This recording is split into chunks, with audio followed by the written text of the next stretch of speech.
السلام علیکم، کیسے ہیں آپ لوگ؟ سب خیریت سے ہوں گے۔ میں ہوں آپ کی دوست مدیہ اور آپ دیکھ رہے ہیں آپ کا اپنا چینل کہانی مدیہ کی زبانی۔ آج میں آپ کے ساتھ پھر حاضر ہوں عشق کی ایپیسوڈ 4 لے کے، تو چلیں شروع کرتے ہیں۔ میں تم سے عشق کرتی ہوں سکندر، تمہارے لیے کچھ بھی کر جاؤں گی۔ جاؤ، میں تمہیں جانے کی اجازت دیتی ہوں، لیکن لوٹ کے آنا، میں تمہارا انتظار کروں گی۔ اپنی آنکھوں سے آنسو صاف کرتے ذرا سا مسکرا رہی۔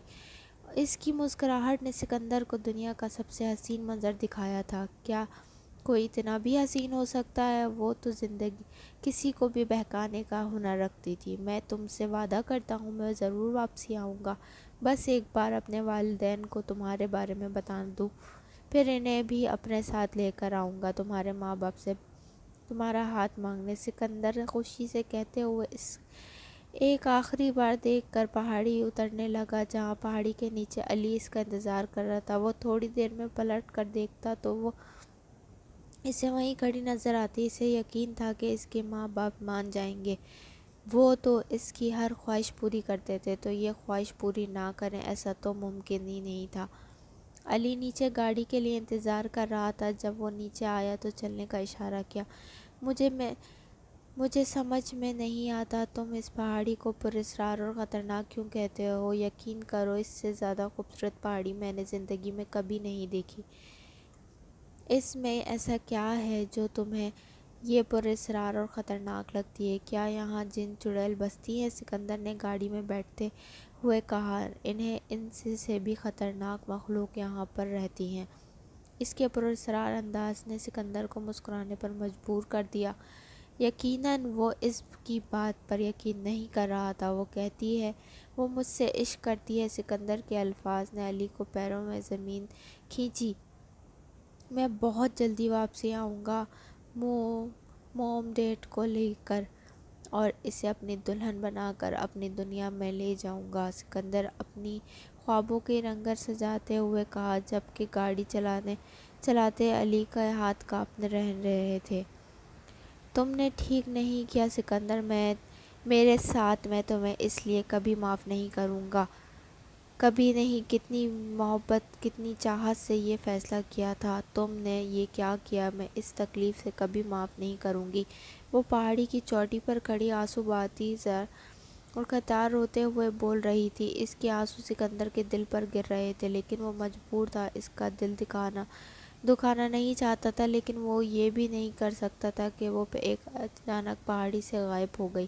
سکندر نے اس کے سائے کے پیچھے بھاگا۔ جب اچانک اس کی آنکھ کھل گئی، اس نے اسے اپنے تیز تیز دھڑکتے دل پر ہاتھ رکھا اور پھر بنا کچھ بولے خاموشی سے لیٹ گیا۔ مجھے معاف کر دو یا موم، لیکن میں مجبور ہوں۔ ہرگز نہیں بابا جان، میں یہ نکاح نہیں کر سکتا، پلیز میری بات کو سمجھنے کی کوشش کریں، میں کسی اور سے محبت کرتا ہوں۔ سکندر نے ایک نظر سر پر سفید دوپٹہ سجائے اس کی نازک سی لڑکی کو دیکھا۔ نہیں سکندر، ہم پوری برادری کے سامنے وعدہ کر کے آئے ہیں کہ ہم اپنی یتیم بھانجی نکاح تم سے کروائیں گے۔ اب ہم اپنی بات سے مکر نہیں سکتے، آخر برادری اور خاندان میں ہماری عزت کا سوال ہے۔ تم نے اس یتیم کے سر پر ہاتھ رکھا ہے۔ نہیں بابا، میں نہیں کر سکتا یہ نکاح۔ آپ کو اس طرح کوئی بھی وقت قدم اٹھانے سے پہلے ایک بار مجھ سے پوچھنا چاہیے تھا۔ کسی اور لڑکی سے محبت کرتا ہوں، یہ لڑکی میری پسند بھی نہیں ہے۔ ہم نے جو کہا ہے وہ تمہیں کرنا ہوگا۔ آج تک ہم نے تمہاری چھوٹی سی چھوٹی خواہش کو پورا کیا ہے، اگر اب تم نے ہماری بات سے انکار کیا تو ہم بھول جائیں گے کہ تم ہمارے بیٹے ہو۔ یہ ہماری عزت کا سوال ہے سکندر، تو میں آ کر ہماری عزت کا مان رکھنا ہوگا۔ آج ہی اس لڑکی کے ساتھ دوبارہ نکاح ہے اور ہمارا آخری فیصلہ ہے۔ اگر میں آپ کے کسی فیصلے کو نہیں مانتا، میں نہیں کروں گا یہ شادی، کہہ رہا ہوں بابا خبردار۔ جو آپ نے میرے ساتھ کسی قسم کی کوئی زبردستی کرنے کی کوشش کی، اگر آپ بچپن سے میری ہر بات پہ میری ہر خواہش پوری کرتے ہیں، تو اس کا مطلب یہ نہیں ہے کہ آپ مجھ سے اپنی محبتوں اتنی بڑی قربانی مانگیں گے۔ میں یہ نہیں کہہ رہا کہ کروں گا سکندر، ضدی انداز میں بولا، اگر تم یہ نکاح میں نہیں کرو گے تو ہم سے، ہم تمہاری ماں سے تمہارا رشتہ ختم، ہم بھول جائیں گے ہماری اولاد ہو۔ بابا غصے میں بولے، نہیں بابا، آپ میرے ساتھ ایسا نہیں کر سکتے، آپ لوگ جانتے ہیں میں آپ سے بے انتہا محبت کرتا ہوں۔ سکندر بے بسی سے بولا، تو یہی سمجھ لو کہ یہ تمہاری محبت کا امتحان ہے، مولوی کا انتظار کرو۔ وہ ملازم کو حکم دیتے زینے چڑھ گئے۔ جب کسی بندے نے بے بسی سے بھرپور نظر سامنے کھڑی اس لڑکی کو دیکھا، یہ نکاح میری مجبوری ہے لیکن اسے نبھانا میری مجبوری نہیں ہے، یہ بات یاد رکھنا۔ وہ غصے سے اس لڑکی سے کہتا اپنے کمرے میں چلا گیا، اور پھر اسی تاریخ میں سکندر کا نکاح اس لڑکی کے ساتھ ہو گیا، اور نہ چاہتے ہوئے بھی وہ معصوم سی لڑکی اس کی نفرت کا شکار ہوئی۔ سکندر کا نکاح کو نبھانے کا کوئی ارادہ نہ تھا، وہ رات اندھیرا ہونے سے پہلے ہی یہاں سے ہمیشہ کے لیے کہیں جانے والا تھا۔ شہریار ساری رات نہ سویا تھا، ساری رات عجیب سسکیوں کی آوازیں آتی رہیں، اور پھر وہی سارے جملے جو پچھلے 22 سال سے سنتا آیا تھا، لیکن آج بے چینی روز کے بنسبت تھوڑی زیادہ تھی۔ آج ان سسکیوں میں عجیب سی تڑپ تھی، شہریار کو بے چین کر رہی تھی۔ نہ جانے کیوں ایسا لگ رہا تھا کہ کوئی اسے اب پکار رہا ہے۔ وہ دوبارہ کمرے سے باہر نکلا اور اسے دروازے کی طرف گیا۔ شاید بچپن میں اسی کا کمرہ تھا، اس کمرے میں تالے کیوں لگے تھے وہ سمجھ نہ پایا۔ وہ صبح اٹھ کر اپنی ماں سے اس بارے میں پوچھنا چاہتا تھا، لیکن اس کے باوجود وہ زیادہ دیر وہاں نہ رک سکا، اور اس وقت مہر کے علاوہ اسے کچھ نہیں سوچنا چاہتا تھا۔ ساری رات ایک پل کو بھی اس کی آنکھ نہ لگی، لیکن اس سب سے زیادہ خوشی سے صبح مہر کے گھر جانے کی تھی، جہاں زیان لوگوں کو شہریار کے بارے میں مکمل معلومات فراہم کر چکا تھا۔ وہ لوگ برینز کے تھرو نہیں کچھ حد تک جانے بھی تھے، اور یہی بات شہریار کو زیادہ پرامید کر گئی تھی۔ علی وہ کہاں چلا گیا؟ یہ بتاؤ مجھے، اس طرح سے ایک رات کی دلہن کو چھوڑ کر کوئی اس طرح کیسے غائب ہوتا ہے؟ کہ بابا غصے میں علی سے پوچھ رہے تھے، کیونکہ وہ جانتے تھے کہ سکندر علی کے علاوہ کوئی دوست نہیں ہے، اور علی کے بارے میں اس کو سب کچھ جانتا ہے۔ مجھے نہیں پتا انکل، اس نے اس بارے میں مجھ سے کچھ بھی نہیں کہا، اور نہ ہی اس نے مجھے کچھ بتایا۔ میں تو خود سوچ رہا ہوں کہ وہ اچانک کہاں چلا گیا، ابھی کل ہی تو اس کا نکاح ہوا ہے۔ علی اس کے نکاح کو سوچ کر اتنا خوش تھا کہ اب شاید وہ اس پری کو بھول جائے گا۔ اس کے غائب ہونے نے اسے اتنا ہی بے چین کر دیا تھا۔ علی، تمہیں اندازہ تو ہوگا کہ وہ کہاں جا سکتا ہے؟ آج ولیمہ ہے اس کا، پوری برادری میں ہماری ناک کٹ جائے گی، پلیز کچھ کرو، اس سے واپسی لے کر آؤ۔ آخر وہ کہاں جا سکتا ہے؟ بابا نے بے چینی سے پوچھا۔ انکل، مجھے لگتا ہے کہ وہ واپسی میرے آبائی علاقے میں چلا گیا ہے۔ انکل، وہاں ایک بہت پراسرار پہاڑی ہے جہاں کا واقعہ مشہور ہے کہ وہاں پریاں رہتی ہیں۔ بہت سارے لوگ تو وہ راستہ بھی چھوڑ چکے ہیں، لیکن سکندر وہاں گھومنے گیا تھا۔ اس نے کہا تھا کہ وہ آبائی کوئی لڑکی ملی ہے جس سے وہ محبت کرتا ہے۔ اسی سب چیزوں سے ڈر کے میں یہاں واپسی لے کر آیا تھا۔ علی سمجھ چکا تھا کہ سکندر اگر شادی کی وجہ سے گھر چھوڑ کر گیا ہے تو یہ واپسی وہیں گیا ہوگا، اور وہ اسے مزید مصیبت میں نہیں ڈال سکتا تھا۔ اب چھپانے کا کوئی فائدہ نہ تھا، علی نے اسے سب کچھ بتا دیا۔ اب کیا ہوگا؟ کیا وہ پری اس کا پیچھا چھوڑ دے گی؟ بابا نے پریشانی سے پوچھا۔ انکل، میں بس اتنا جانتا ہوں کہ اگر ایک پری ذات کو کسی انسان سے عشق کر بیٹھے تو نسلوں تک کا اس کا پیچھا نہیں چھوڑتی۔ علی نے بنا کچھ بھی چھپائے سچائی بیان کی۔ دیکھو پریام، میں سب کچھ چھوڑ آیا ہوں صرف تمہارے لیے۔ میں تمہیں بے تحاشا چاہتا ہوں، میں تم سے شادی کرنا چاہتا ہوں۔ پھر پریام، کیا تم مجھ سے نکاح کرو گی؟ وہ پہاڑی کے ایک درخت کی طرف بیٹھا تھا، جبکہ اس کی دوسری طرف وہ شرابہ حسین بیٹھی تھی، اس کی باتیں سن رہی تھی۔ میں تمہارا انتظار کر رہی تھی سکندر، تمہارے اس وعدے پر کہ تم واپسی آؤ گے۔ دیکھو میرا یقین کتنا سچا تھا، تم واپسی آ گئے، اور میرے لیے میں تم سے نکاح کرنے کے لیے تیار ہوں، میں نے تو اپنے سارے گھر والوں کو تمہارے بارے میں بتا دیا ہے۔ پریام نے مسکراتے ہوئے کہا، تم سے نکاح کر کے میں تمہیں اپنے گھر لے جاؤں گا اور اس کی لڑکی کو بھی چھوڑ دوں گا۔ اس کے ساتھ بابا نے زبردستی میرا نکاح کروایا۔ سکندر نے اس حسین چہرے کو دیکھتے ہوئے کہا، نہیں سکندر، تمہیں اسے چھوڑنے کی ضرورت نہیں ہے، میں اپنا دل بڑا کر لوں گی، تم بے شک اسے اپنے نکاح میں رکھو، بس میرے حصے کی محبت مجھے دیتے رہنا، میں تمہارے لیے کسی بھی حالات میں گزارا کر لوں گی۔ وہ اس کے سینے پر پراسرار رکھتے ہوئے بولی، جبکہ وہ گھر ہی سے فیصلہ کر کے آیا تھا پریام سے نکاح کر کے فوراً بعد ہی اسے طلاق دے گا، لیکن پھر بھی پریام اس کی محبت میں کتنی بڑی قربانی دینے کو تیار تھی، یہاں تک کہ سوتن کے ساتھ ساری زندگی گزارنے کو تیار تھی۔ رحمان صاحب نے بہت اچھے ان کا ویلکم کیا تھا۔ شہریار کو امید نہ تھی کہ وہ اتنے اچھے سے بات کریں گے، جبکہ دوسرا رشتہ تو نہیں کے خاندان کا تھا۔ ہم آئے دن اخباروں میں آپ کا ذکر پڑھتے رہتے ہیں، راحیل صاحب اتنا کامیاب بزنس اور اس کے بعد اتنے اچھے اخلاق کے مالک ہیں، آپ یقین کریں آپ سے مل کر مجھے بے تحاشا خوشی ہوئی ہے۔ رحمان صاحب نے ان کے سامنے بیٹھے بول رہے تھے، ہمیں بھی آپ سے مل کر بہت خوشی ہوئی ہے۔ ویسے زیان نے آپ کو ہمارے یہاں آنے کی وجہ بتائی دی ہوگی، لیکن پھر بھی آپ اپنی بیٹی کو اپنے گھر سے بیٹی بنانے کی عرضی کے لیے آپ کے گھر آئے ہیں۔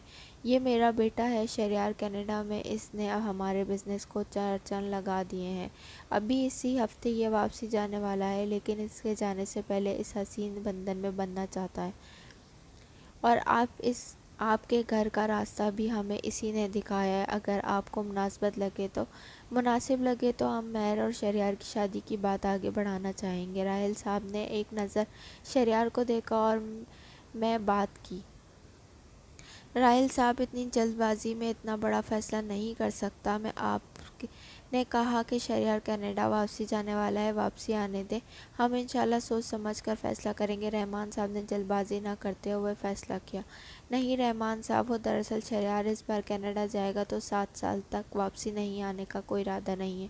آپ سمجھتے ہیں بزنس کی توچ جب تک اسے پورا وقت نہ دیا جائے تب تک بزنس سنبھل نہیں سکتا، اس لیے شہریار کو جلدی واپسی ممکن نہیں ہے۔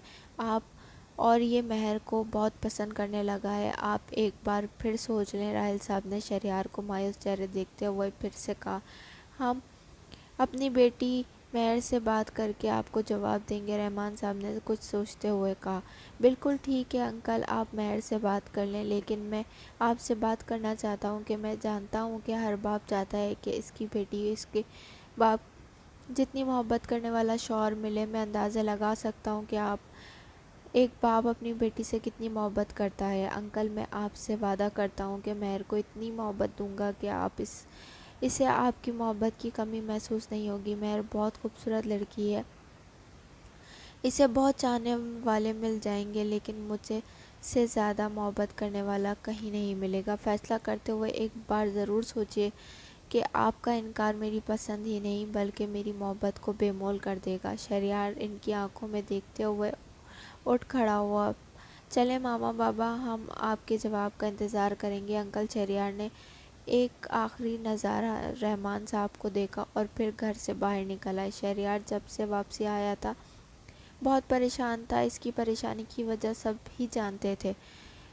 ان لوگوں کو شادی سے مسئلہ نہیں تھا، مسئلہ تھا اس کے اچانک واپسی سے، اور یہی وجہ ہے کہ اپنے گھر والوں سے پوچھنا چاہتا تھا کہ آخر وہ اس طرح سے بھگانا کیوں چاہتے ہیں۔ وہ جب سے آیا تھا بار بار راحیل صاحب اور آسیہ بیگم سے پوچھ چکا تھا، اب لوگوں کو اتنی جلدی کی اس کی واپسی کا کیوں کہا گیا، جبکہ شہریار جتنا وقت چاہے یہاں رہ سکتا ہے۔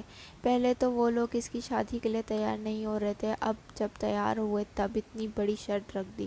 وجہ یہ ہے شہریار کہ میں اپنا کامیاب بزنس اس طرح ڈوبتا ہوا نہیں دیکھ سکتا، اس لیے میں چاہتا ہوں کہ تم جلد ہی واپسی لوٹ جاؤ۔ اس کے بارے میں پوچھنے پر راحیل صاحب نے وجہ بنائی، بابا وہاں سب کچھ ٹھیک ہے، سب کچھ میری نگرانی میں ہے، میں سب کچھ ٹھیک سے سنبھال رہا ہوں، اعتبار تو کر ہی سکتے ہیں آپ مجھ پر، بزنس کے لیے کوئی اپنی زندگی نہیں چھوڑتا، اب کیا میں سکون سے شادی بھی نہیں کر سکتا کے چکر میں اس کے چکر میں شہریار نے بے بسی سے پوچھا، نہیں میری جان، لیکن کینیڈا میں تمہاری کامیابی کا پہلا سوال ہے۔ ہم نہیں چاہتے کہ اس میں تم بھی غلطی کرو، بس اس لیے تمہارا بابا نے یہ شرط رکھی ہے، اور اگر اس شرط کی وجہ سے انکار ہو گیا تو پھر کیا ہوگا؟ بابا شہریار کے سامنے رک کر پوچھنے لگے، دنیا خوبصورت لڑکیوں سے بھری پڑی ہے، شہری مہر کوئی آخری لڑکی نہیں ہے جس سے شادی کی جا سکے؟ بابا نے غصے سے کہا، لیکن مہر وہ اکلوتی لڑکی ہے جس سے میں محبت کرتا ہوں۔ اس پر شہریار کا لہجہ بلند تھا۔ شہری میں بحث نہیں کرنا چاہتا، بہتر ہوگا کہ تم اپنے کمرے میں جاؤ، بابا نے غصے سے کہا، اور بنا اس کی طرف دیکھے آسیہ بیگم کا ہاتھ تھاما اور اپنے کمرے میں چلے گئے۔ شہریار نے ایک نظر عابد کی طرف دیکھا، شہری بابا آپ کا روم کھلوا دیا ہے، آپ جائیں آرام کریں اور فکر نہ کریں، انشاءاللہ ان کا جواب ہاں میں ہوگا۔ عابد نے اس کا کندھا تھپکتے ہوئے اپنی نظر چرا کر چلا گیا، کچھ تو ہے جو یہ مجھے سب چھپا رہے ہیں، کچھ تو ہے جو بابا کو پریشان کر رہا ہے، لیکن کیا؟ وہ اپنے سر میں ہاتھ پھیرتا خود سے سوال کرنے لگا، مطلب میرے لیے پرستان کا شہزادہ نہیں آئے گا؟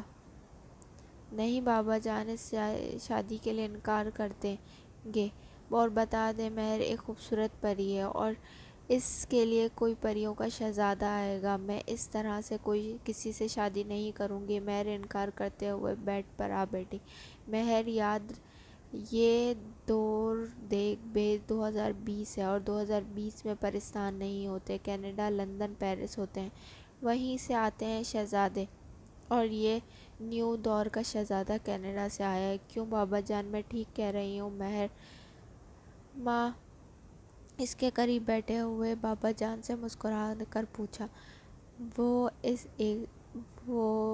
ایک سے شہزادہ امریکہ میں بھی آیا ہوا ہے، اسما چاچی کا بیٹا، اس کے بارے میں کیا خیال ہے مہر؟ ماں نے اس کے کان میں سرگوشی کی تو اسے گلاسے والا چیکو سا لڑکا یاد آیا، اور اسما چاچی کیسے کہتی تھیں، ان کے بیٹے سے زیادہ پڑھا لکھا اور قابل لڑکا ان کے پورے خاندان میں تو کیا کہیں پورے پاکستان میں نہیں، آپ ہی شہزادہ نہیں بلکہ شہزادے کے گھر میں کام کرنے والا باورچی ہے۔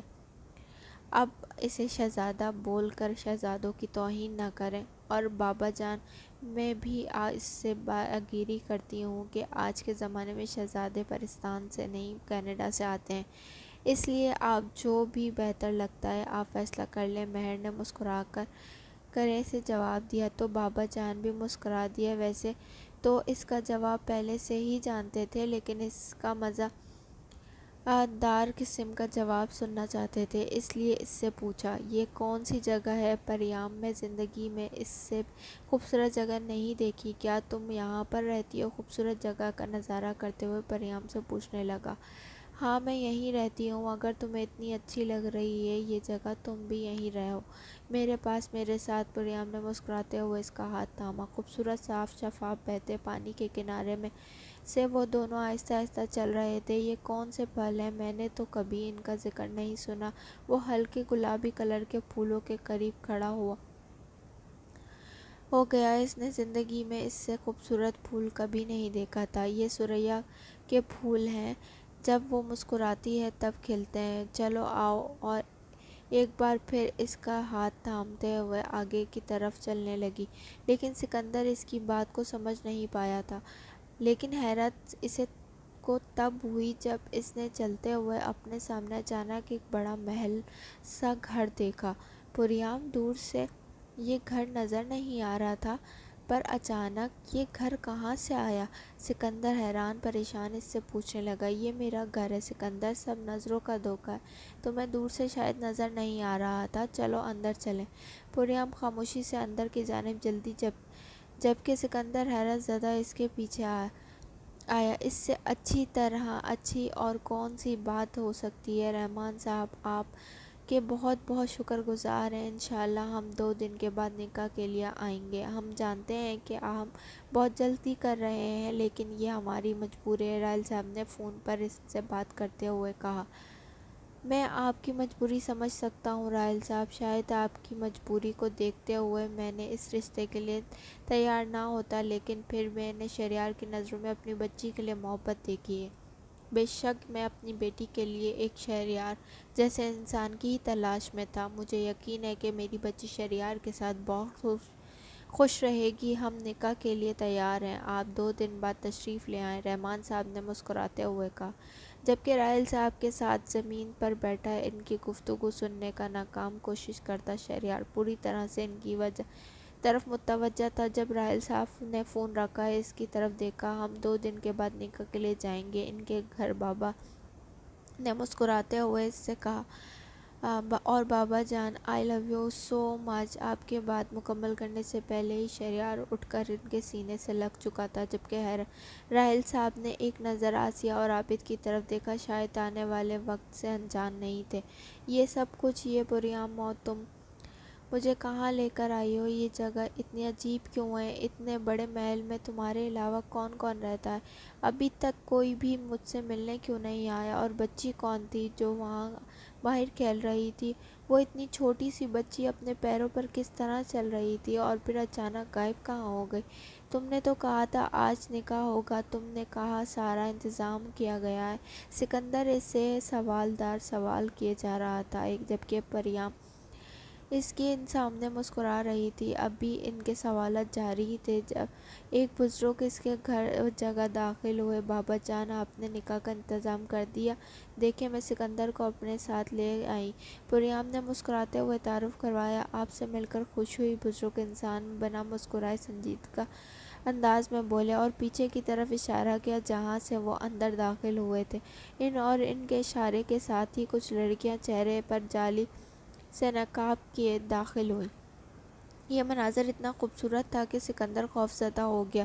اس کا دل زور زور سے دھڑک رہا تھا، لیکن کیوں اس سب کچھ کا اتنا خوبصورت تھا؟ پھر کیوں اسے ڈر لگ رہا تھا؟ کیوں سے یہ سب کچھ عجیب لگ رہا تھا؟ ان 2 دنوں سے شہریار بہت ہی بے چین تھا اور ایک سیکنڈ کو بھی نہیں سو سکا، یہاں تک کہ بے چینی اور نیند پوری نہ ہونے کی وجہ سے اسے تیز بخار نے گھیر لیا تھا۔ ذہان ہر وقت اس کے ساتھ رہتا تھا، لیکن اس کے باوجود بھی ان آوازوں سے اسے اپنا پیچھا نہیں چھڑا رہا تھا۔ اچانک خوف سے اس کا پورا بدن کانپنے لگتا، لیکن اسے کس چیز کا ڈر تھا یہ وہ خود بھی نہیں جانتا تھا۔ آسیہ اور راحیل صاحب بہت پریشان تھے۔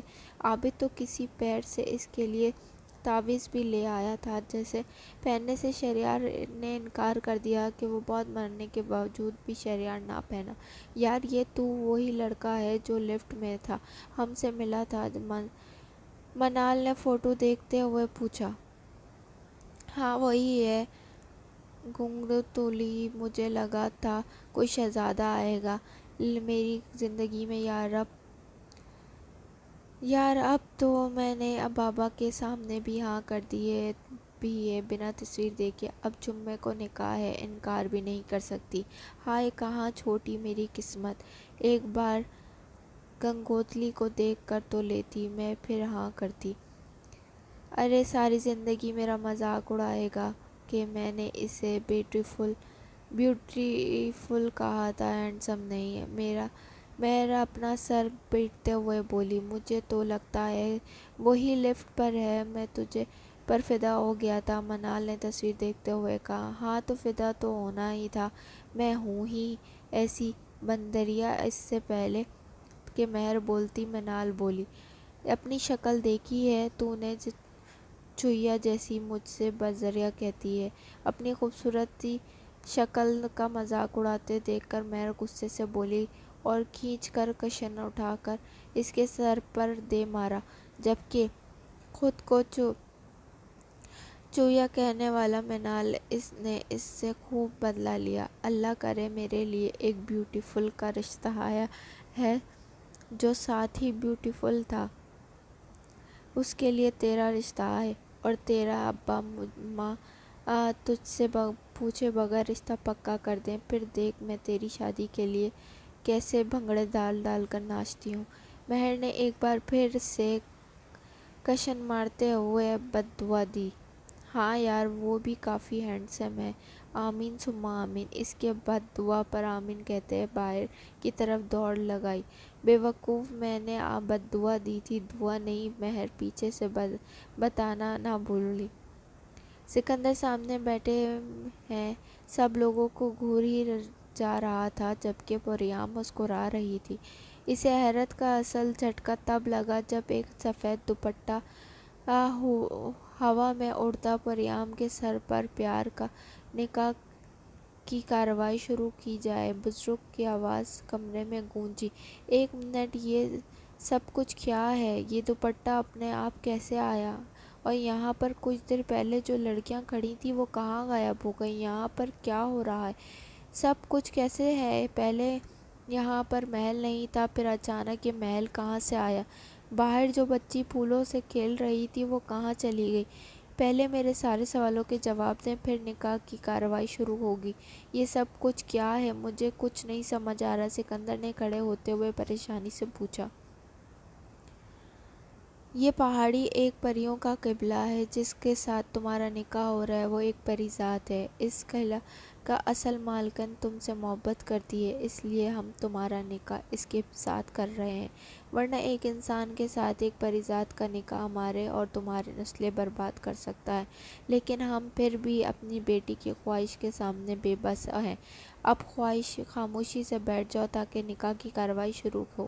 بزرگ نے سمجھاتے ہوئے کہا، نکاح؟ کون سا نکاح؟ میں ایک انسان سے نکاح کرنے جا رہا تھا۔ اگر مجھے ذرا بھی اندازہ ہوتا کہ پریام کوئی پری ہے تو میں کبھی ہم واپسی نہ آتا۔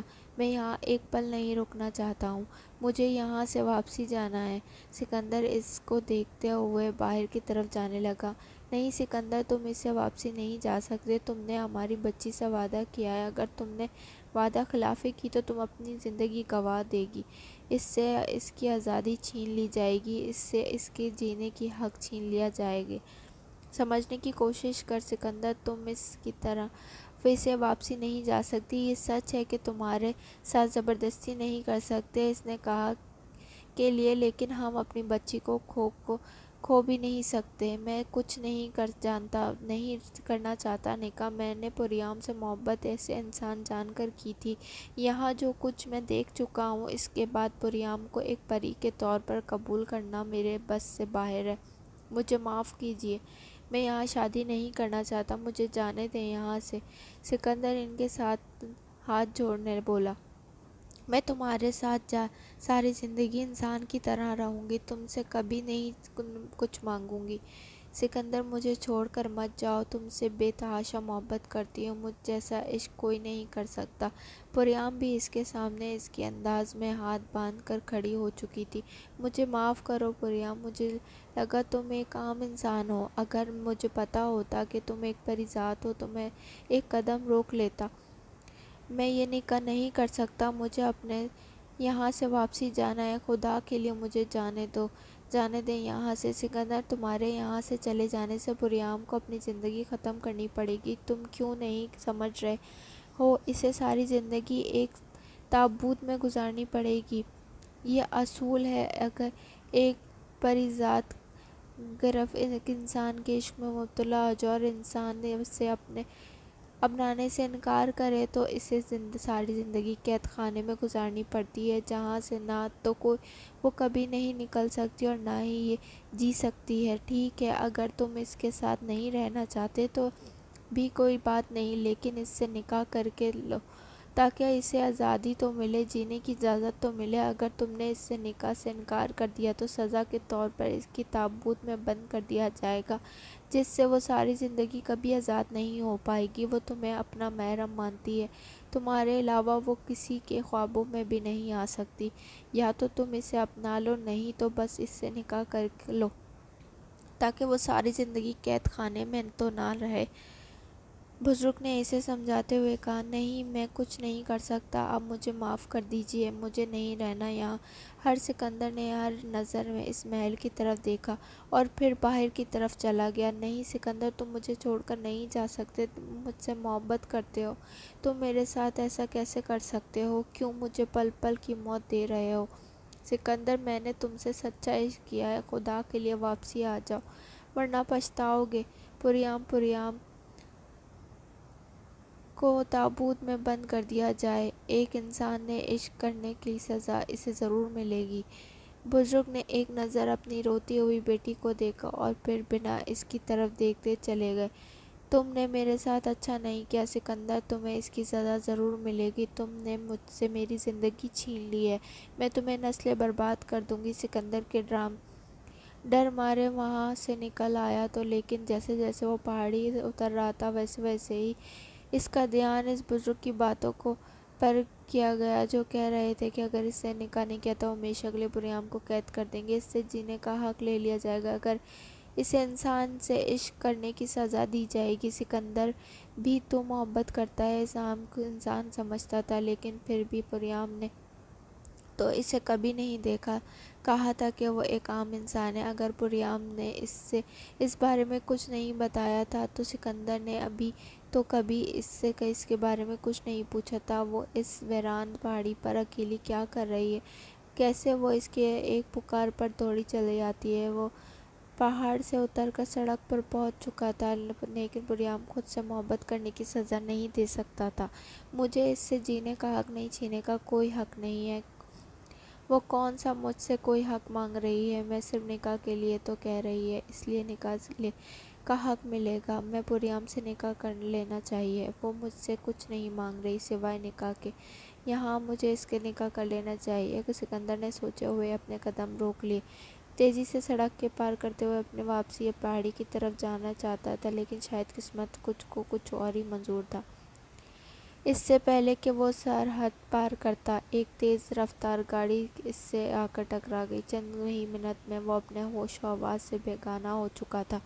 شہریار اس کی فیملی نکاح کے لیے رحمان صاحب کے گھر آ چکے تھے، کچھ ہی دیر میں نکاح ہونے والا تھا۔ شہریار نے جو یہاں آ کر سب سے زیادہ نوٹ کیا تھا وہ تھا زیان، اور جس کے ساتھ نہیں بلکہ منال کی مدد کرنے کے چکر میں لگا تھا۔